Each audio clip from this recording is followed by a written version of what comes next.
नमस्कार मित्रों, मैं आपका मित्र दीपक तनेजा आप सभी का स्वागत करता हूं आपके सबसे लोकप्रिय चैनल योर कल्चर चक्रा में। मित्रों, आज फिर मैं हमेशा की तरह एक बिल्कुल अलग विषय जिस पे अभी तक कभी किसी ने कोई वीडियो नहीं बनाया है, मेडिकल एस्ट्रोलॉजी का विषय है, मैं उसे लेके आया हूं। मित्रों, जैसे कि आप देख पा रहे हैं कि आज का विषय है टेनिटस। मेरा विश्वास है कि 99% लोगों ने इसके बारे में कभी सुना ही नहीं होगा, पर यह सामान्य सी एक परिस्थिति है जो बहुतों के जीवन में होती है, जो बहुत परेशान होते हैं, कारण नहीं समझ में आता।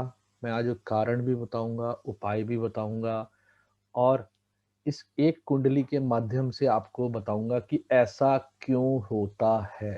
देखिए, टिनिटस जो है कि 15 से 20% लोगों के जीवन में ये होने वाली घटना है। इसमें ऐसा लगता है जैसे कि कानों में कोई घंटी बज रही हो, शाय शाय की आवाजें आ रही हो, या इंसान को कभी कभी तो कोई एक पर्टिकुलर आवाज आती ही रहती है। कभी कभी ये थोड़ी देर के लिए रहती है, कभी ये घंटों होती रहती है।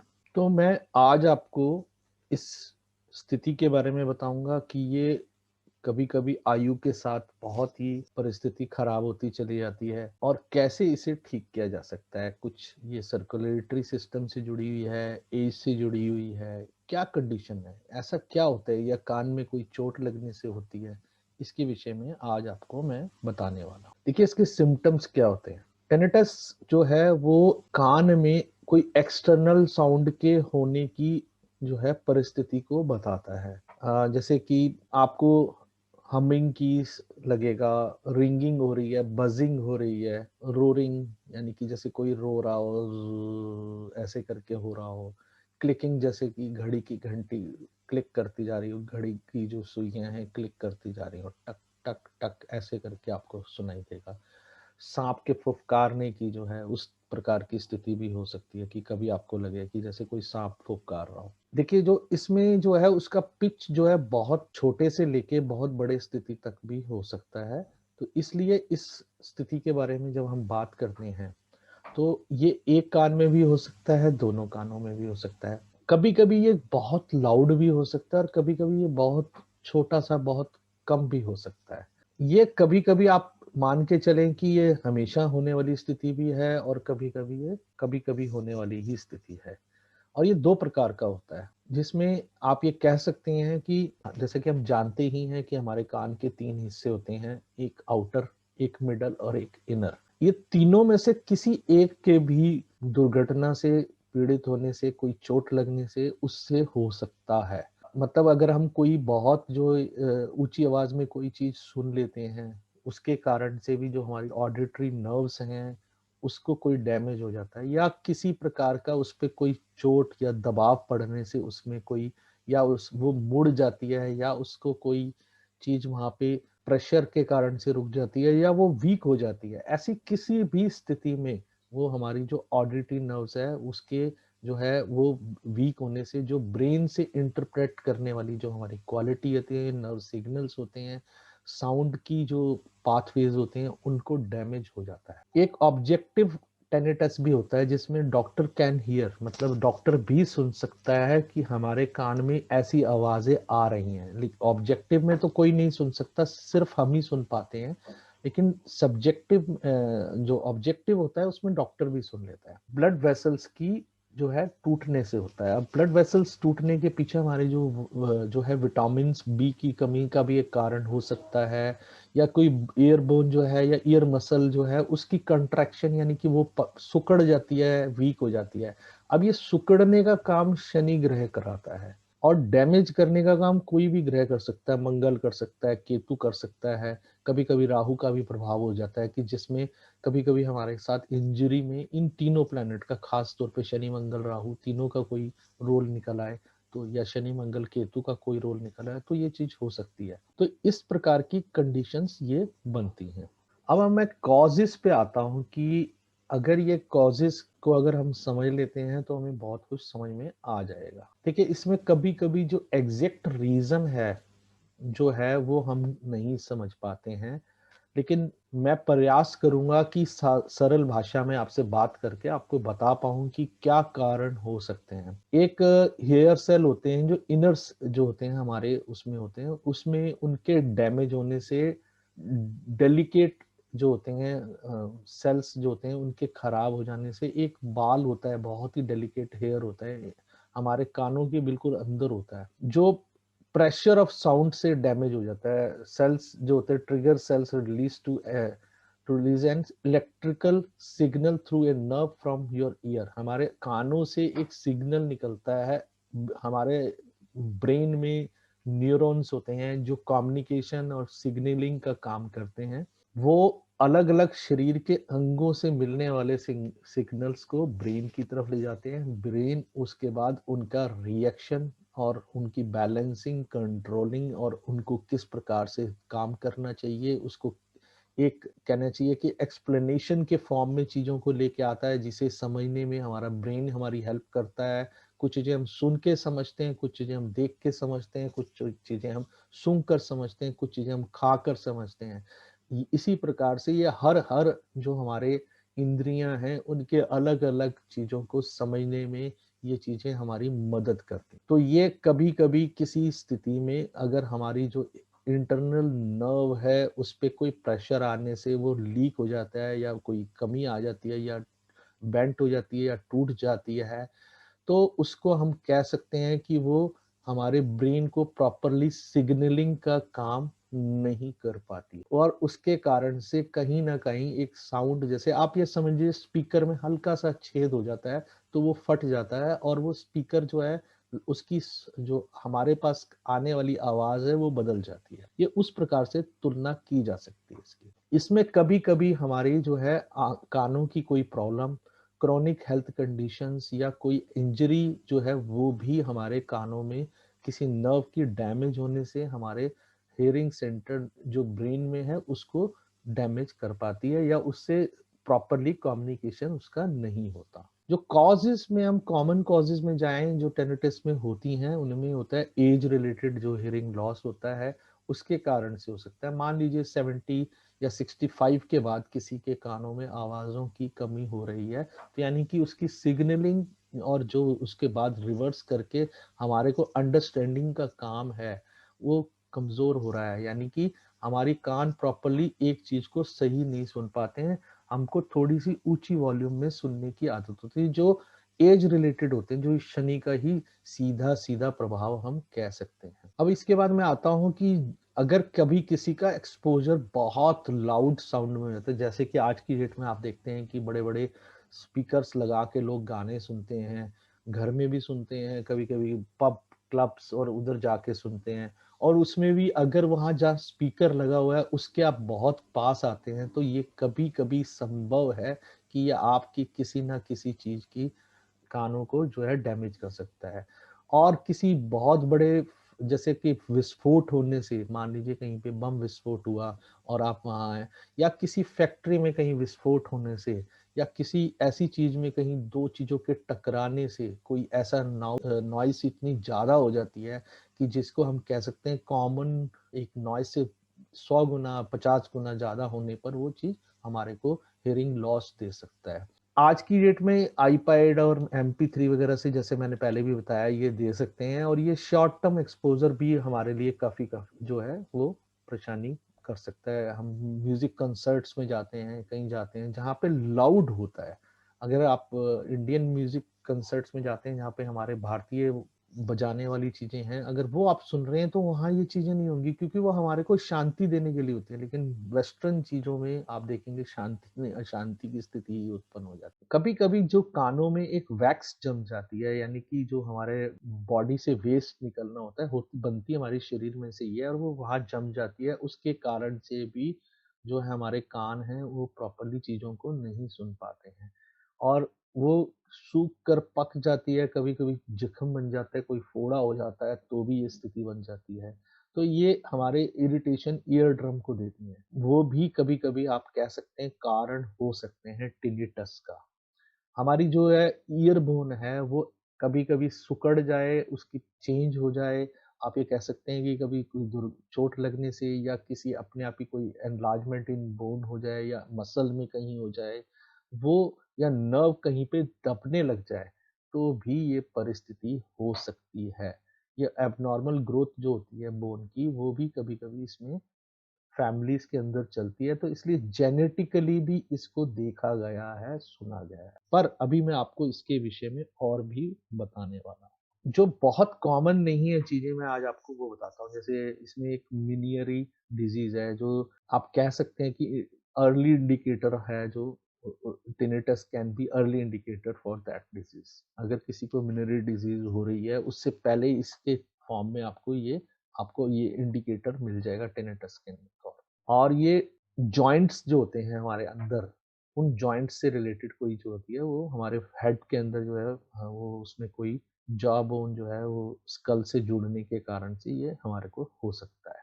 हेड इंजरीज के कारण से, नेक इंजरी के कारण से, कोई नेक ट्रॉमा हो जाए, उसके कारण से भी ये हो सकता है। न्यूरोमा करके एक आती है, एसोटिक न्यूरोमा, या नॉन कैंसरियस जो बिगिनिंग ऑफ ट्यूमर्स होते हैं, उनमें से एक ये है। ये अगर वो डेवलप होता है किसी को, तो वो हमारी कार्नियल नर्व्स जो हमारी 12 होती हैं, ब्रेन से आती हैं, उसमें से भी सबसे ज़्यादा हमारी आँखों और कानों से ही ज़्यादा संबंध होता है उनका। तो कार्नियल नर्व्स में से किसी एक का जो है वो खराबी होने से हमारे इनर ईयर में प्रॉब्लम होती है, जो हमारे कंट्रोलिंग और बैलेंसिंग का वो करते हैं। जैसे आपने मेरा एक वीडियो देखा होगा, आपको चक्कर क्यों आते हैं, उसमें भी मैंने इसका ज़िक्र किया है, इसकी चर्चा करी है, जिसमें क्योंकि हमारे वहाँ पे एक फ्लूइड होती है जिसकी बैलेंसिंग हिल जाती है।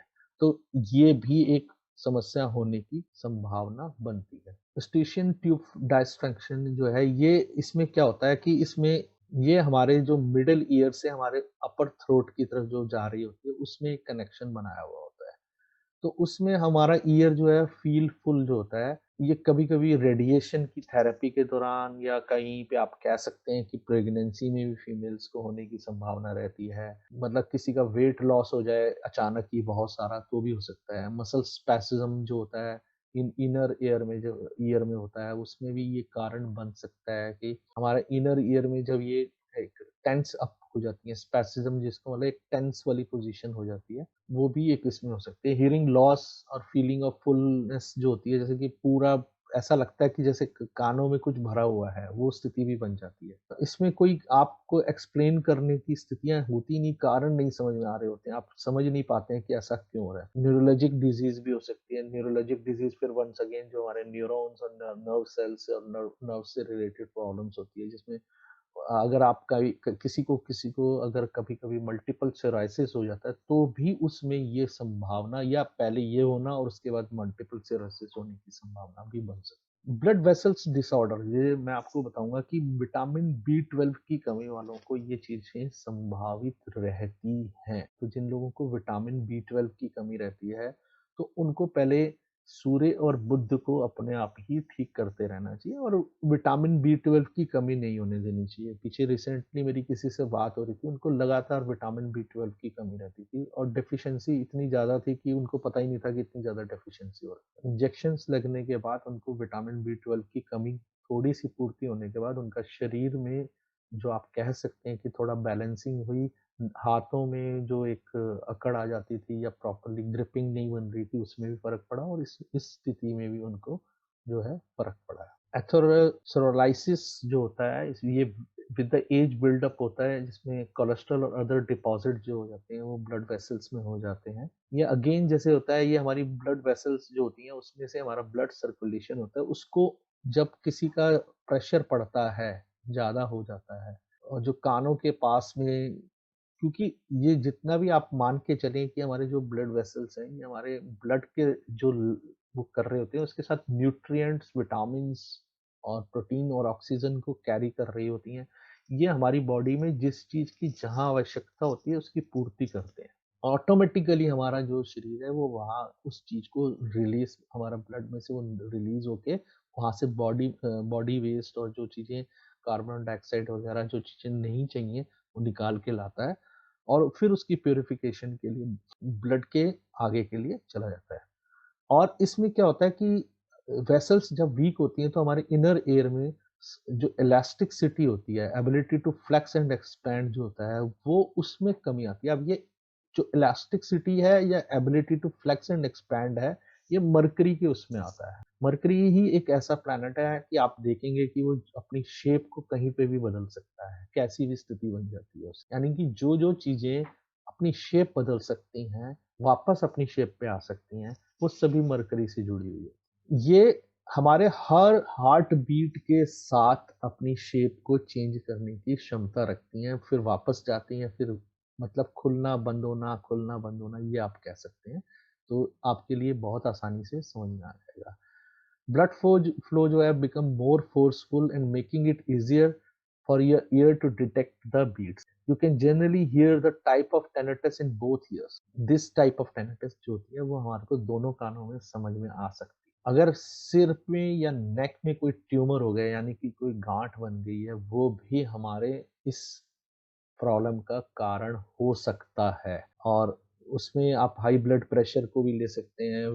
ट्यूबरलेंट ब्लड फ्लो यानी जहाँ पे किंकिंग और नैरो हो जाती है, कोई नर्व उसकी आर्टरी कोई नेक की आर्टरी जो है वो कम हो जाती है। आर्टरीज जुपिटर से जुड़ी हुई हैं, तो अगर वो कम हो जाती हैं या वीक हो जाती हैं तो या वेन जो वीनस से जुड़ी हैं, वो अगर कहीं न कहीं नेक में जो है उनकी स्थिति ठीक नहीं होती है, इर्रेगुलर ब्लड फ्लो होना से लीड जो है वो भी टेनिटस को ले जाते हैं।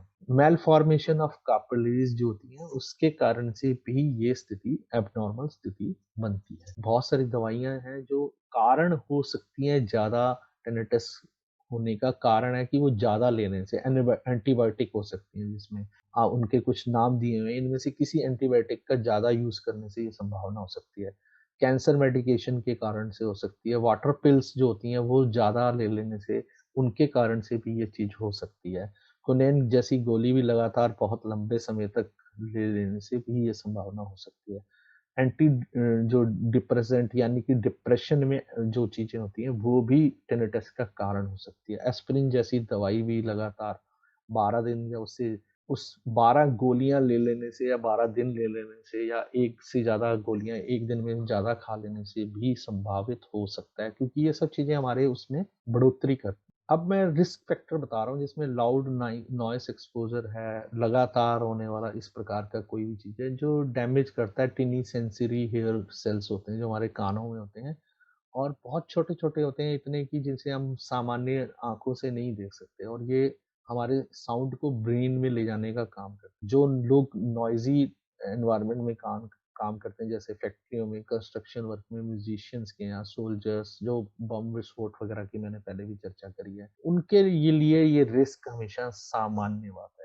एक एज फैक्टर रहता है कि एक एज के बाद जनरली हमारी जो नर्व्स हैं, फाइबर्स हैं, ईयर जो है हमारे वो डिक्लाइन करते हैं। ये शनि का प्रभाव जब हमारे शरीर पे होने लग जाता है, हम कह सकते हैं जब शनि प्रबल होता है, अपने फल देने की स्थिति में आता है, तो वो हमारे को कमज़ोर कर देता है। हमारे को सभी प्रकार के रोगों को देने की क्षमता उसकी बढ़ जाती है और ये आदमियों को ज़्यादा होती है। और उसमें से भी स्मोकिंग करने वालों को ये जो होने की संभावना बहुत ज़्यादा रहती है, जिनको कार्डियोवैस्कुलर प्रॉब्लम्स यानी हार्ट से रिलेटेड प्रॉब्लम है, ब्लड फ्लो कम है पहले ही, हाई ब्लड प्रेशर है, नैरोड आर्टरीज़ हैं, उनको इस चीज़ की होने की संभावना बहुत ज़्यादा है। इसमें कॉम्प्लिकेशन क्या होता है? अगर कॉम्प्लिकेशन की बात करूँ तो मैं बताऊँगा फटीग हो जाना, स्ट्रेस बहुत होता है, फिर स्लीप की कमी मतलब डिसऑर्डर्स हो जाते हैं, इंसान को नींद प्रॉपर्ली कभी नहीं आती है।